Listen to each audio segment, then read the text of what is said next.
Yang kedua, ada yang disebut dengan kekebalan spesifik. Untuk kekebalan non-spesifik itu terbagi menjadi dua macam. Ada yang disebut dengan eksternal dan internal. Sedangkan kekebalan spesifik itu cuma tersusun dari antibodi atau sistem imunitas. Kita akan bahas satu persatu untuk materinya. Yang pertama, kita akan bahas tentang kekebalan non-spesifik. Ya, sistem kekebalan tubuh non-spesifik disebut juga dengan sistem kekebalan tubuh lokal. Ya, kenapa? Karena sistem kekebalan tubuh non-spesifik ini sudah ada dalam tubuh manusia. Jadi ini sistem kekebalan pertahanan tubuh bawaan. Ya, sistem kekebalan tubuh non-spesifik itu terbagi menjadi dua. Ada kekebalan non-spesifik eksternal dan internal. Untuk kekebalan non-spesifik eksternal, ya, itu merupakan pertahanan pertama tubuh. Ya, jadi ini pertahanan tubuh lapis pertama. Kekebalan non-spesifik eksternal ini memiliki tugas yaitu melindungi dan mencegah agar antigen tidak masuk ke dalam tubuh. Apa itu antigen?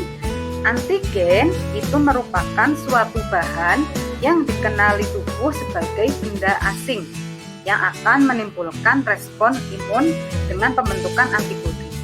Jadi gampangnya antigen itu merupakan benda asing yang masuk ke dalam tubuh. Antigen ini bisa berupa virus, bisa berupa bakteri ataupun jamur. Jadi kalau misal ada virus, bakteri atau jamur yang akan menyerang tubuh, antigen atau virus, bakteri, jamur tadi yang pertama akan dihadang oleh kekebalan tubuh non-spesifik eksternal. Ya. Nah, kekebalan tubuh non-spesifik eksternal itu diantaranya ada yang disebut dengan barier fisik dan barier kimia. Barier fisik di sini contohnya ada kulit, ya. Kulit itu bisa digunakan sebagai sistem kekebalan tubuh. Kenapa? Karena kulit itu berfungsi untuk mencegah masuknya kuman. Di kulit ada kelenjar minyak, ya. Kelenjar minyak ini berfungsi untuk menghambat pertumbuhan mikroba. Begitu pula kelenjar keringat juga dapat memusnahkan kuman atau bakteri yang akan masuk ke dalam tubuh. Yang kedua ada membran mukosa. Membran mukosa ini bisa kita jumpai di saluran pencernaan, respirasi, ataupun organ urogenital. Membran mukosa ini nanti akan menahan masuknya parasit yang akan memasuki jaringan tubuh. Lendir atau mukus yang dihasilkan oleh kelenjar mukosa ini akan dapat menjerat mikroorganisme dan membuatnya tidak dapat bergerak, sehingga tidak akan bisa menembus jaringan tubuh. Yang ketiga ada mata. Mata selain dia berfungsi sebagai indera penglihatan juga bisa berfungsi sebagai sistem kekebalan tubuh. Ya, kenapa? Karena tanpa kalian sadari di mata itu ada kelopak mata, ya, yang kelopak mata ini akan mengedip, ya. Jadi mengedip ini sebenarnya merupakan salah satu dari bentuk pertahanan diri untuk menghalau masuknya mikroorganisme ke dalam bola mata. Ya, kelenjar air mata yang ada di mata juga mengandung enzim lisozim yang dapat mencegah infeksi pada mata. Itu barier fisik. Sedangkan yang kedua ada yang disebut dengan barier kimia, ya. Barier kimia ini merupakan sekresi senyawa kimia di dalam tubuh yang berfungsi untuk melenyapkan kuman patogen. Nah, senyawa kimia ini disekresikan oleh kelenjar-kelenjar kimia. Di antaranya di sini ada senyawa kimianya yaitu asam hidroklarat, ya, atau sering disebut dengan asam klorida atau HCl. Asam klorida ini ada di dalam lambung. Nah, dalam lambung itu ada asam klorida, dia fungsinya untuk membunuh kuman yang masuk bersama makanan. Yang kedua ada empedu. Empedu ini dihasilkan oleh sel-sel hati, ya. Empedu ini mengandung sekret alkalin yang pahit. Nah, empedu ini bisa mendeteksi apakah ada pertumbuhan bakteri atau tidak. Yang ketiga ada cairan telinga. Cairan telinga ini mengandung komponen efektif yang berfungsi sebagai antibakteri. Kemudian yang keempat ada kelenjar ludah, kelenjar keringat, air mata, dan juga hidung.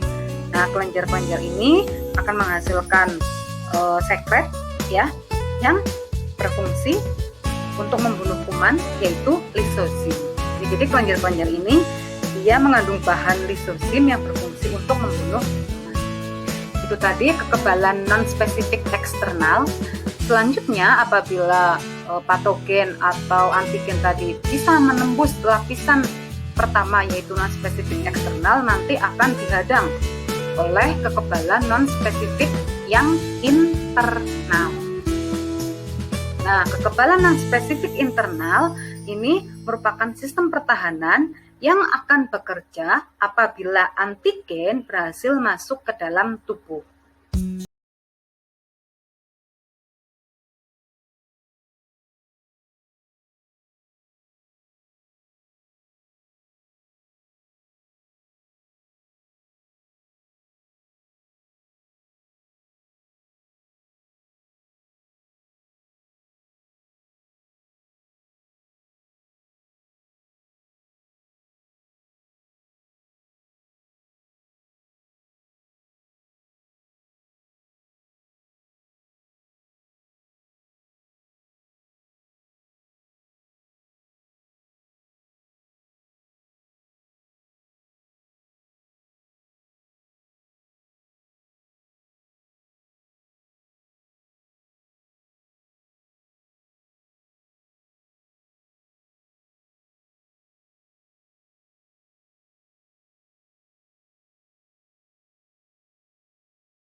Kemudian yang keempat ada interferon, yang kelima ada sistem komplement.